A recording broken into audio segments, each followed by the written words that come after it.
Medianoche.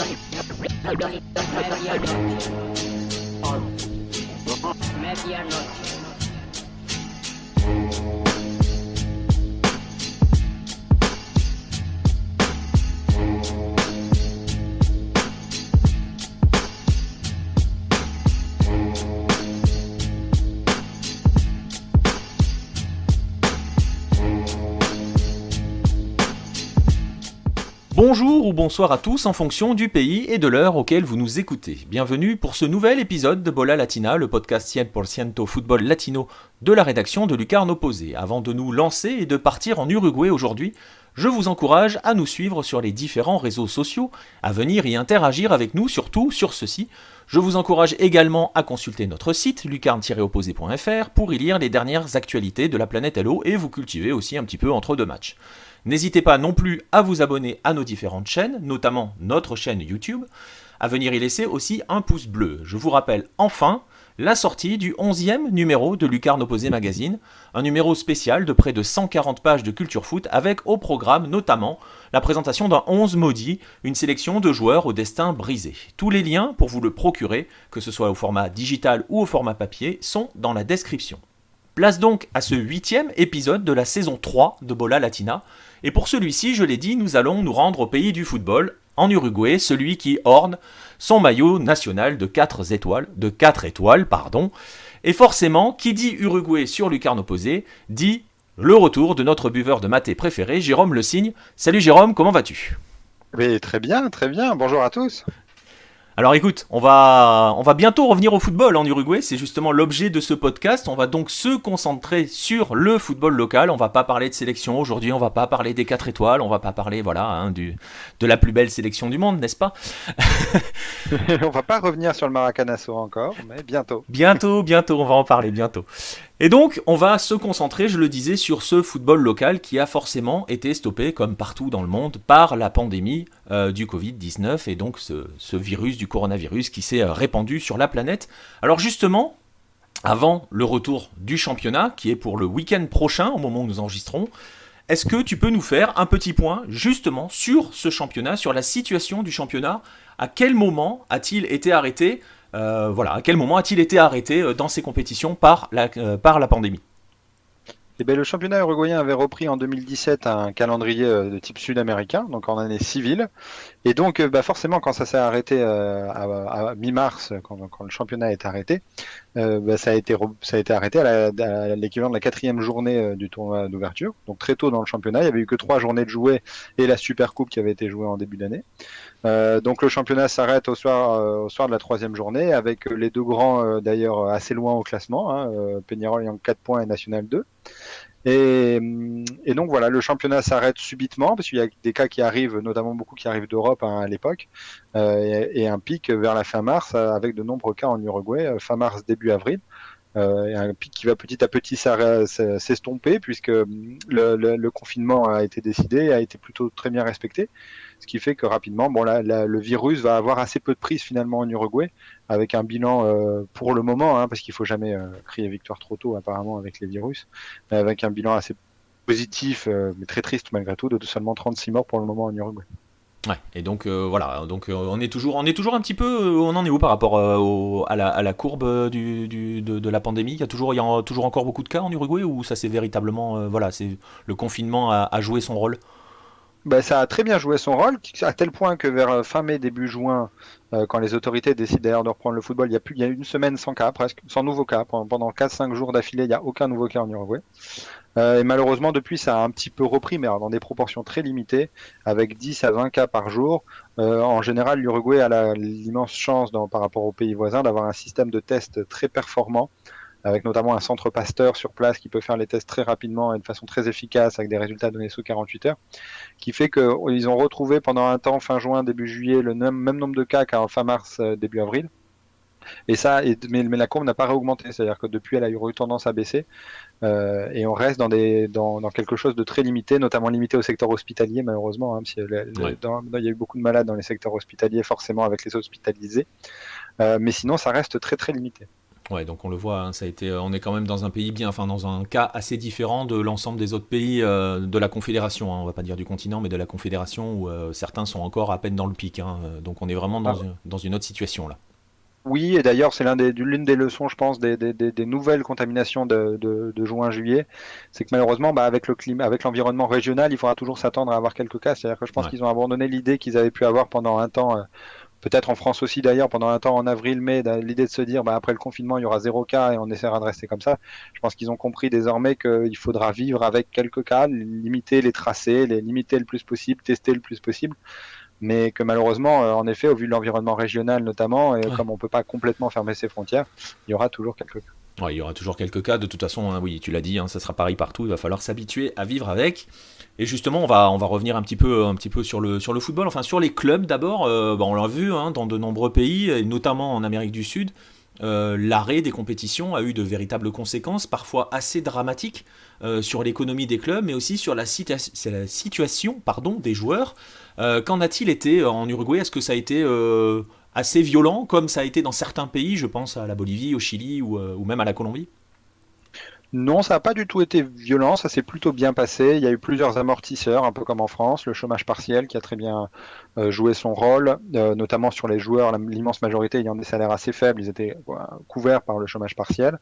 Il y a quelques exceptions pour les joueurs, par exemple les joueurs qui n'étaient pas rencontrés en Uruguay sur les 6 derniers mois. Donc là, il y a eu des systèmes de solidarité qui ont dû être mis en place, pardon, parce qu'eux n'étaient pas éligibles au chômage partiel. Mais pour les joueurs, ça a relativement bien fonctionné. Et pour les clubs, jusqu'à présent aussi, il n'y a pas eu de perte directe parce que Tenfield a continué à payer les droits télévisés. Ils étaient obligés contractuellement, et par contre, un certain nombre de matchs devaient être joués dans l'année.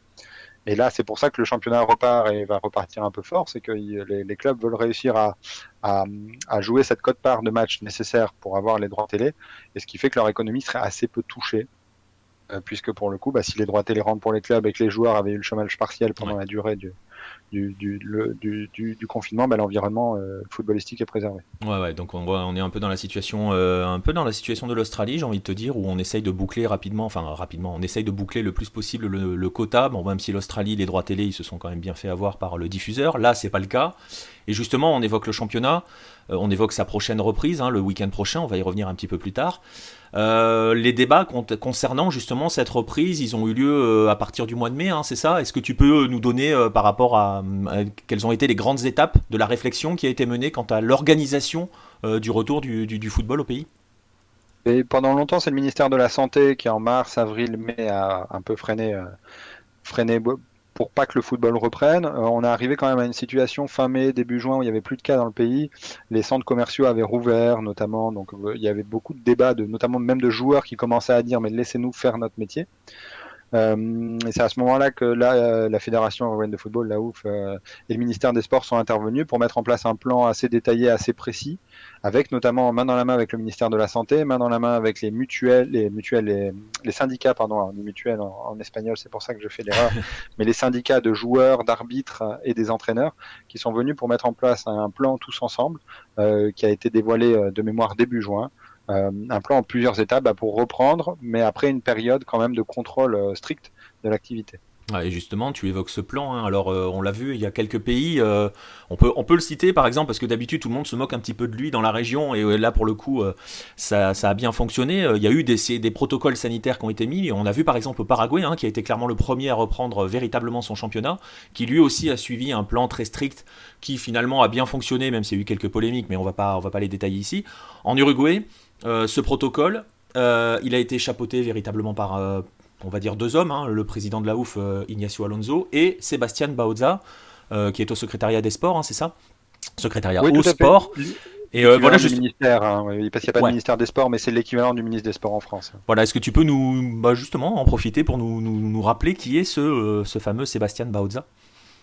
Oui, parce que là, on est à la tête du ministère des Sports depuis mars et la prise de pouvoir du nouveau gouvernement, est arrivé Sébastien Bauza, qui est un homme qui est assez connu en Uruguay, puisqu'il était président de la Fédération uruguayenne de football de 2009 à 2014. Avant cela, il était président du club de Bechavista au début des années 2000.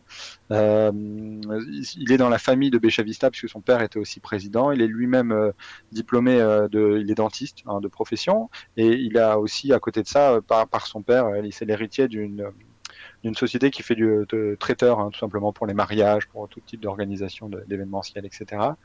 Il a laissé plutôt une bonne image à l'époque, dans les années 2009 à 2014, quand il était à la tête de la fédération, en participant pleinement, en étant vraiment main dans la main avec Tabarès dans beaucoup de choses qui ont été faites et qui ont été bien faites au début du fameux processus de Tabarès, qui vont de la rénovation du complexe Célesté, qui est le Clairefontaine local, à des amicaux dans les pays, avec des puissances footballistiques, et non plus pour aller chercher de l'argent comme c'était fait avant.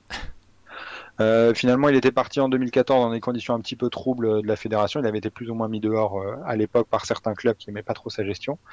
Et il est revenu l'année dernière dans le monde politique, donc en étant conseiller du nouveau président durant sa campagne, pour tout ce qui était monde du sport. Et il avait donc été annoncé logiquement, comme c'était attendu, début mars, comme responsable en effet du ministère du secrétariat au sport, pour être très précis.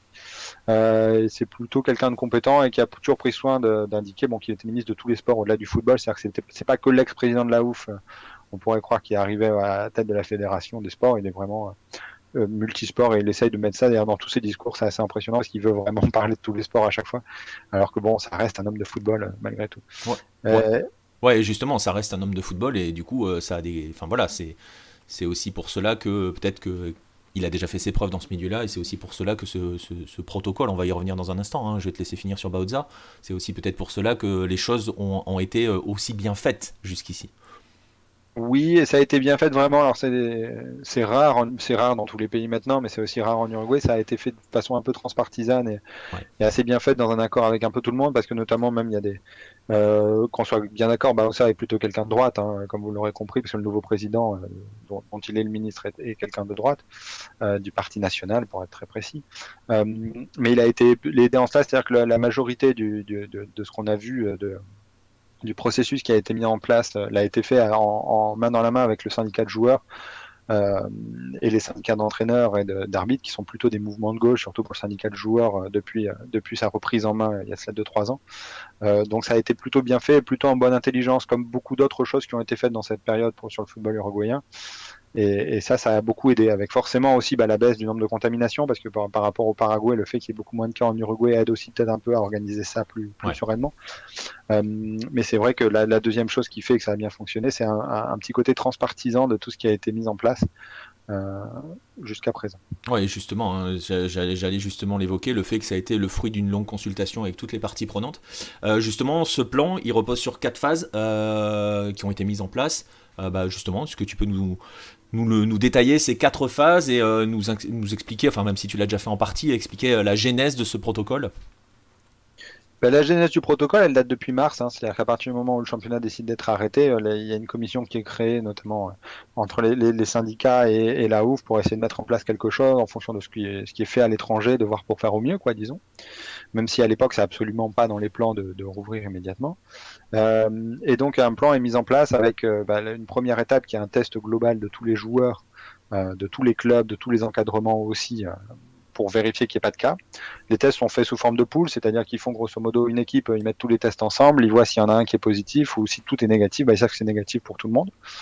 C'est ce qu'ils ont fait début juin, entre le 1er et le 15 juin, pour la reprise, avant la reprise, puisque c'était nécessaire avant la reprise de vérifier que personne n'était contaminé, et c'était le cas, personne n'était contaminé. Ça leur a permis de prendre la première phase, après, qui était un entraînement par petits groupes séparés, où ils s'entraînaient avec 2 horaires par exemple par club, c'est-à-dire des entraînements le matin et des entraînements l'après-midi, pour pas faire venir tout le monde en même temps, et c'est sur des moitiés de terrain séparées pour conserver par groupe de 4 ou 5. Une deuxième étape ensuite, qui était les entraînements collectifs, où là ça a repris donc c'était des phases par période de 15 jours.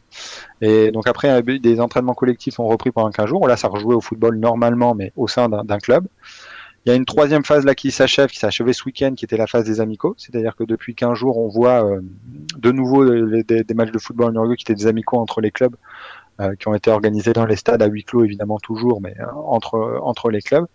Et donc là, la dernière phase qui est le lancement un peu de la fusée, qui est la reprise officielle du championnat le week-end prochain, Et il y aura toujours évidemment donc plusieurs conditions pour que ça fonctionne, c'est-à-dire que toujours le huis clos, toujours le principe de ne pas partager les bouteilles, par exemple, de nettoyer chacun ses maillots, de ne pas fêter les buts aussi tous ensemble en se regroupant à 12 sur une personne. Bon courage, ça. Voilà.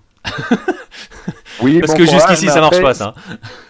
Oui, mais après, ça va dépendre aussi des matchs, parce que c'est sûr que s'il y a un but dans le Classico des Peñarol à Voilà. la 93e minute, je t'annonce que éventuellement la montagne humaine pourrait être supérieure au nombre de joueurs sur l'équipe, mais dans l'ensemble, on a vu quand même que l'éducation a bien fonctionné dans la phase de test, c'est-à-dire que la phase 0 a été accompagnée de quelque chose que j'ai pas décrit, mais qui était en plus de ça, ils ont fait beaucoup de réunions avec les médecins pour expliquer aux joueurs comment ça fonctionnait, ce qu'il fallait faire, ce qu'il fallait pas faire.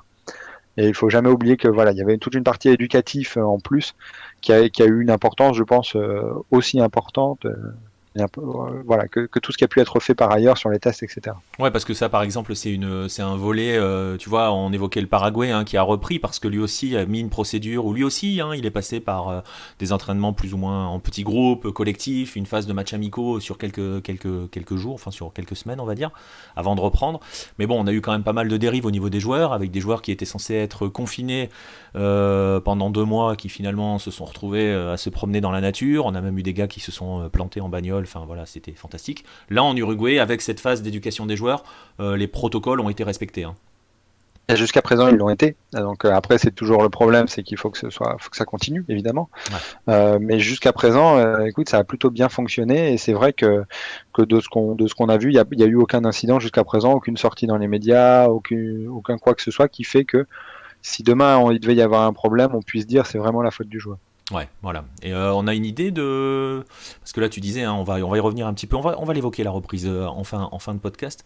On va reprendre donc à huis clos. On a une idée de... Ils ont mis une date limite de levée, je dirais, du huis clos, ou pour l'instant, on avance un peu à vue et on verra. Est-ce qu'il y a déjà dans les cartons ou dans les idées, ou est-ce que ça a été évoqué, tu vois, la possibilité de commencer à réouvrir les stades ? Alors, ce qui est bizarre, c'est que quand le confinement a commencé en mars-avril, l'objectif était de recommencer avec le public. Parce que le public a vraiment une place primordiale en Uruguay. Ouais. Un championnat qui était diffusé très peu à la télé auparavant. Il y avait 3 journées sur 8 qui étaient diffusées à la télé auparavant, donc forcément, le public a une importance primordiale. Les entrées, la vente de billets avait aussi son importance, surtout chez les 2 grands, Peñarol et Nacional, qui pour le coup vendent entre les billets et les sociaux qui ont l'abonnement à l'année. Grosso modo, ça leur fait des grosses rentrées d'argent. Donc, c'est vraiment un championnat qui est basé sur ça à la base, sur le public. Beaucoup plus que d'autres championnats où les droits télé ont pris une proportion à 95% des budgets des clubs. Ouais, ce qui est un peu le cas en Am-Sud. En Am-Sud, les entrées au stade sont quand même encore, pour l'instant, les éléments primordiaux. Oui, après peut-être encore plus, disons, dans un pays comme l'Uruguay que par rapport au Brésil ou l'Argentine, par exemple, ou la Colombie, où ça a pu prendre petit à petit des proportions de plus en plus grandes. Mais je suis d'accord avec toi. Et donc l'objectif était de reprendre le plus tôt possible avec le public, mais c'est vrai que c'est un thème qui a un petit peu été perdu de vue depuis 2 mois. Pour le coup, on n'en parle plus trop parce que il y a toujours des cas, c'est-à-dire qu'il y a toujours, même si, comme on le disait au début du podcast, c'est-à-dire que même ils ont beau réussir à avoir fait des jours sans nouveaux cas, il y a toujours à un moment donné quelqu'un qui revient de l'étranger, quelque chose, un ami d'un ami qui a été contaminé, et au final, il y a quand même cette peur qui fait qu'aujourd'hui, très honnêtement, on n'en parle plus.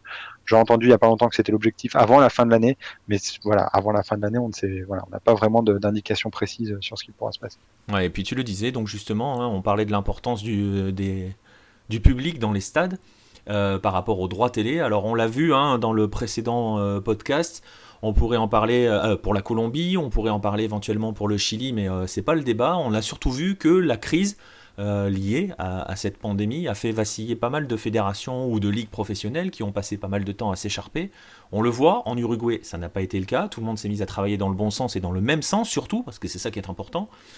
Et l'une des conséquences de cette crise, c'est que ça va aboutir tout simplement à une petite révolution pour le championnat, une révolution au niveau de sa diffusion.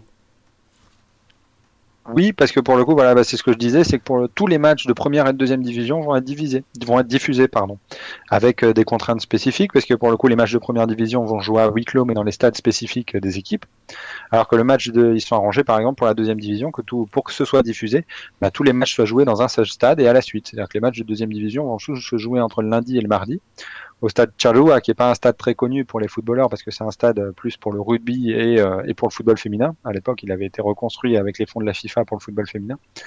Mais c'est un des stades où ils peuvent s'arranger pour faire venir les équipes les unes à la suite des autres, bien laver assez simplement les vestiaires et avoir des équipes de télé qui suivent match après match. Donc voilà, tous les matchs de deuxième division vont être diffusés à la télévision. Et il va y avoir quelques marathons, hein, par contre. Il faudra faire attention, ça risque de piquer entre les samedis. Samedi-ci, par exemple, où il y a 6 matchs de première division et lundi, il y en a 8 de deuxième. Ça peut éventuellement fatiguer un petit peu en fin de journée. Ça peut. Disons qu'il va falloir penser à se nourrir et s'hydrater entre les matchs quand même, parce qu'au bout d'un moment, ça va piquer. Mais est-ce que cette situation, on sait déjà si elle va se pérenniser ou si c'est vraiment exceptionnel le temps des huis clos ou le temps des huis clos tout simplement. Pour la deuxième division, ça ne continuera pas comme ça, parce que par exemple, il faudra éventuellement que les clubs retournent dans leur stade. Et à partir du moment où ils seront retournés dans leur stade, ce sera impossible de rentabiliser une diffusion avec des équipes sur chacun des terrains, et il y a des petits terrains. La deuxième division est donc le plus bas échelon professionnel en Uruguay, mais ça reste vraiment à la limite du professionnalisme parfois. Donc ce sera compliqué. Mais sur la première division, par contre, ils en parlent, et il y a eu plusieurs accords qui ont été faits avec Tenfield, et a priori, ça devrait être quelque chose qui serait pérennisé dans les prochaines années. Donc c'est plutôt positif parce que ça va permettre de gagner en visibilité. Alors après, bon, même si ça restera un football de stade, je l'espère, parce que c'est aussi pour ça qu'on l'aime, mais ça risque de faire gagner en visibilité sur des plus petits matchs. Ouais, et puis on voit quand même que c'est encore une nouvelle fois un contre-pied de l'Uruguay. On a vu on l'évoquait tout à l'heure, je prenais l'exemple australien où la crise a totalement flingué la diffusion avec le détenteur des droits qui a décidé de couper les vivres et finalement il va s'en aller tout simplement. Donc tu vois, ça laisse le championnat dans une situation un peu précaire entre le diffuseur et les sponsors qui utilisent le prétexte de la crise pour se tirer. Là, pour le coup, voilà, on a vu, tout le monde a bien travaillé et le diffuseur, lui, ouvre encore plus ses antennes au football local. Justement, on va en parler de ce football local. Mais ça a été forcé, c'est-à-dire que c'était vraiment une des conditions, c'est-à-dire que les clubs ont dit aux diffuseurs pour qu'on reprend main dans la main, mais par contre, il faut diffuser tous les matchs parce que sinon les supporters vont vouloir venir, on aura du mal avec le huis clos, etc. Donc, il faut vraiment que vous nous diffusiez. Et le diffuseur a bien négocié cela et donc ça reprend et je pense que c'est vraiment du gagnant-gagnant pour tout le monde au final. Parce qu'en effet, la condition du huis clos, c'est s'il y a huis clos et qu'en plus il n'y a pas de télévision, c'est vrai que ça devient un championnat très bizarre. Ah, mais on est complètement d'accord, mais regarde ce qui s'est passé en Europe, c'est du huis clos général et il n'y a pas de match en clair, plus de matchs en clair pour cela. Tu vois, les compétitions européennes reprennent cette semaine à huis clos sur des hubs, il n'y aura pas de diffusion en clair de la Ligue des Champions ou de l'Europa League. Donc, alors, on s'est peut-être pas compris, mais la diffusion ne sera pas en clair. Il faudra toujours avoir le paquet qui est la même chose. Qui est le paquet standard du football uruguayen qui revient à 9-10 euros par mois, donc c'est pas non plus. Oui, mais c'est la base, c'est-à-dire que le supporter l'a de toute façon. Oui, voilà, c'est sûr. Surtout en Uruguay où il y a un foyer, deux foyers sur 3 qui en sont équipés. Ouais, voilà, c'est ça, c'est là où je voulais en venir. Du coup, il va rester, on va parler du championnat, on terminera, je l'ai dit là-dessus. Il va rester quand même une inconnue dans toute cette affaire. On voit, le championnat reprend ce week-end. L'inconnu, ça va être les compétitions continentales et les éliminatoires. Alors, je rappelle pour les compétitions continentales que la CONMEBOL, on va le dire aussi, on l'a déjà dit quand on parlait de l'affaire en Colombie, la CONMEBOL est un petit peu sous pression de la FIFA pour reprendre vite ses compétitions. Donc elle a fixé mi-septembre pour redémarrer sa Libertadores et sa Sudamericana. Il va y avoir le souci des éliminatoires en fin d'année. On en est où en Uruguay par rapport à ces questions-là? Parce que ces questions-là imposent d'accueillir le reste du continent sur le territoire. Oui, et ça paraît complètement improbable à l'heure actuelle. C'est-à-dire que le gouvernement a bien spécifié, encore il y a cela quelques jours, que n'importe quel club qui partira à l'étranger devrait respecter une quarantaine de 2 semaines de retour au pays. Donc ça flinguerait complètement le championnat, parce que s'il y a 2 semaines entre chaque journée de Libertadores, ça veut dire que le championnat peut plus jouer. Et au-delà de ça, les Uruguayens sont, je pense, pas prêts. Le gouvernement uruguayen est pas prêt à accueillir des grandes délégations de 40, 50 personnes, parce que c'est ça, une délégation quand c'est en Copa Libertadores assez facilement, de 40 personnes venant du Brésil, alors que les états sanitaires entre un pays et l'autre sont vraiment complètement différents. Et je sens vraiment sans aucun jugement envers le Brésil, mais c'est vraiment, ils sont à 2 stades complètement différents. Donc c'est complètement impossible et ça a fait rire, pour être complètement honnête, et c'est assez triste, mais ça a fait rire beaucoup de personnes quand CONMEBOL a annoncé que la Libertadores reprendrait mi-septembre. Ça paraît complètement improbable et ils font tout l'inverse de ce qu'avait fait l'Uruguay, qui au départ avait pas donné de date de lancement, c'est-à-dire on va fonctionner par phase, on va voir comment on évolue, mais en expliquant le chemin sans expliquer quand est-ce que ça reprendra.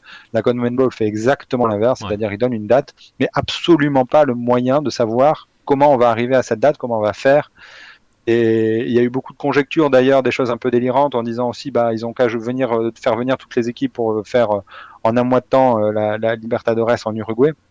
Mais c'est pareil, c'est-à-dire que même si ça ferait venir 2000 personnes en Uruguay, et c'est hors de question que toutes les équipes viennent jouer en Uruguay. Donc, on n'a vraiment aucune visibilité et ça paraît improbable à l'heure actuelle que la Libertadores se finisse en 2020, même qu'elle reprenne en 2020 presque. Ouais, c'est une vraie question, hein, on le voit, mais alors après, hein, sur le côté improbable, je vais pas trop m'avancer parce que quand tu vois par exemple ce que fait l'Asie avec son AFC Champions League, justement pour boucler sa compète, ils en étaient à peu près au même stade hein, d'ailleurs que la Libertadores, c'est-à-dire qu'on débutait à peine la phase de groupe, donc ça veut dire qu'il reste un paquet de matchs quand même à placer.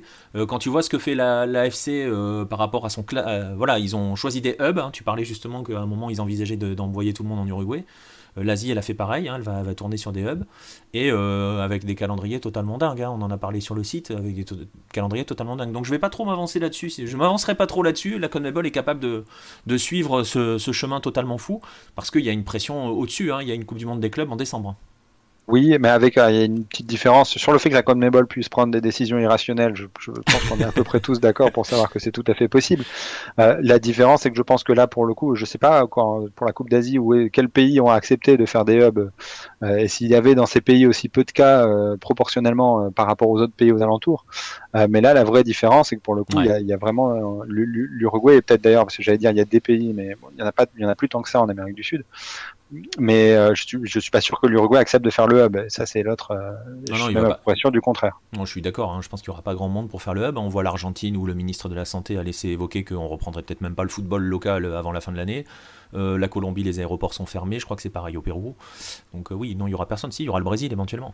Parce que bon, voilà, hein, on l'a dit, on va pas émettre de jugement, mais le Brésil est plutôt un peu particulier dans sa gestion de la crise. Donc voilà, ils peuvent tout à fait décider d'envoyer tout le monde au Brésil ou alors au Paraguay, vu que les conditions sont à peu près normales, entre guillemets. Oui, mais après, pareil, dans ce cas-là, enfin, je pense vraiment qu'on pourrait assister dans ce cas-là à de renoncements, c'est-à-dire qu'il y Ouais, a des équipes, ouais. notamment en Uruguay. Alors, il faudrait voir les conséquences. C'est plus ça qui pourrait être problématique, parce que la CONMEBOL est aussi capable de décisions irrationnelles pour punir des équipes dans ces cas-là. Mais dans ce cas-là, il y aurait des renoncements, c'est-à-dire que les équipes uruguayennes ont vraiment tout intérêt à dire, Ouais. écoutez, faites sans nous et on se revoit l'année prochaine. Exactement. Et bien justement, alors on va terminer. Hein, je l'avais annoncé, ça a été un peu le teasing fil rouge de ce podcast. Le championnat reprend donc ce week-end.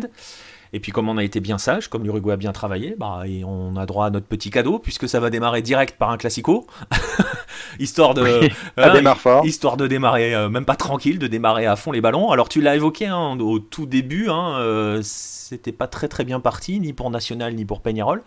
Justement. Pour donner envie hein, peut-être aux gens d'aller suivre ce classico de reprise, c'est dimanche, hein, c'est cela, hein, dimanche 9 Tout à fait, à dimanche 21h. 9 à 20h heure française, À 20h, 15h 20h. heure. Ouais.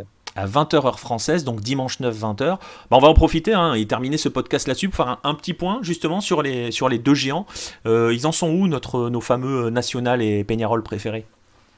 Ben, ils ont aussi eu des conséquences de la crise quand même, parce qu'il y a eu quelques changements, notamment dans les effectifs.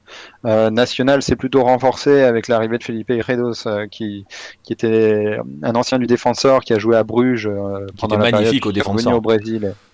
Et un excellent joueur. Peñarol a lui de son côté plutôt perdu des joueurs, avec Gabriel Rojas qui est coincé en Argentine et qui peut pas revenir en Uruguay, par exemple. Qui était latéral et qui était en prêt hein, son contrat s'arrêtait à fin juin. Il y avait aussi Guzman Pereira dont le contrat s'est aussi arrêté et qui n'a pas été renouvelé. Côté Peñarol. Et donc il y a quelques changements d'effectifs, mais ça reste le classico de la peur, parce que pour le coup, reprendre dès la 4e journée par un match avec autant d'enjeux est très dur pour les deux équipes. Ça leur a vraiment bouffé, je pense, la préparation, et ça a pu être assez compliqué pour les entraîneurs, parce que chacun des deux entraîneurs sait que au soir de la 4e journée, s'ils auront déjà encaissé 2 défaites chacun, des nuls, et qu'ils sont très mal classés au classement du championnat, ça serait très compliqué pour continuer. Et donc il y a une vraie pression sur les deux équipes et ça risque de pas être le plus beau, pour être tout à fait honnête avec vous et par expérience, disons, même si c'est un peu prétentieux de dire ça, mais ça risque de pas être le plus beau classico de l'histoire. Par contre, ce sera vraiment à suivre parce que pour le coup, ça reste toujours un plaisir de voir un Peñarol national avec toutes les histoires que ça emporte sur le terrain avec les joueurs. Et ça a été le cas d'ailleurs dès cette semaine. On a vu qu'on était repassé en mode football parce que pour le coup, on n'a pas arrêté de reparler de thèmes classicaux, de toujours les différences entre Peñarol national Peñarol. Et donc il y aura un vrai match à enjeu qu'on attend tous avec beaucoup d'impatience. Ouais, et on va se régaler. Hein. Ah oui, forcément, hein, tu l'as dit, tu l'expliques dans le magazine hein, justement que Peñarol national, il trust les unes de la presse sportive. Là, pour le coup, on est vraiment à l'orée d'un classico. C'est encore pire, hein. Il y a que ça, hein, quasiment. Ah oui, il y a que ça, mais c'est 80% des supporters dans le pays. Alors, il y a beaucoup qui sont supporters d'un autre petit club avec, mais ça reste vraiment le pays va bouillir et les clubs ont tout fait pour se réunir avec les associations de supporters, etc. En leur disant ne venez pas devant le stade, ne venez pas devant le stade, ne venez pas devant le stade. Et ce sera aussi l'un des vrais tests par rapport à tout ce qu'on s'est dit sur les tests, etc. Pour revenir un petit peu sur la pandémie, c'est que ce sera intéressant de voir si vraiment les supporters ont retenu la leçon et on espère tous que le huis clos soit un vrai huis clos et que chacun fête depuis sa télévision, depuis son canapé, le retour du football. Ouais, et ben on verra ça sera donc dimanche 9 à 20h heure française, donc vraiment voilà, hein, il n'y aura pas l'excuse du décalage horaire, messieurs, dames. Et bien voilà, on va rester sur cette petite mise en bouche de reprise du championnat uruguayen où l'on voit que les choses ont été très bien faites. On va en rester là pour ce podcast. Je vais en profiter bien sûr pour te remercier, Jérôme, pour ce podcast spécial Uruguay. Ben, c'est moi qui te remercie. Et dernier point, parce que je voulais le mettre en avant et je ne l'ai pas fait dans le petit texte, mais ça, tout le monde a dit aussi qu'il était très important d'avoir une bonne préparation, d'avoir les 6 semaines de préparation, d'avoir les matchs amicaux. Et ça, on n'en a pas discuté, mais c'est une vraie différence par rapport à ce qui a été fait en Europe, où il y a eu beaucoup de joueurs qui se sont blessés aussi, on n'en a pas suffisamment parlé. Et là, tout le monde a toujours dit et mis en avant l'intérêt du footballeur. Et c'est pour ça aussi qu'on est content que le football revienne, parce que ça a quand même été vu avec l'objectif de conserver la santé du footballeur. Et c'est pour ça qu'on est passé par ces 2 mois de préparation. Ouais, tu as raison. Et c'est d'ailleurs, je me souviens l'avoir évoqué, notamment pour le Paraguay sur Twitter, parce que le Paraguay a suivi le même chemin de laisser le temps aux footballeurs de faire une vraie phase de préparation. Alors on verra hein, si on a moins de blessés qu'en Europe. Mais là, pour le coup, on a pris le temps de travailler. Et donc voilà, écoute, on va donc en rester là pour ce podcast. Je vais donc une fois encore te remercier. Je vais remercier aussi nos auditeurs. Et puis on va se donner rendez-vous, Jérôme, on va finir par en parler de ce Maracanazo, un de ces 4, non? Évidemment, et puis Marcelin attend que ça en plus. Ah, il en trépigne. Allez, ben écoute, à bientôt Jérôme.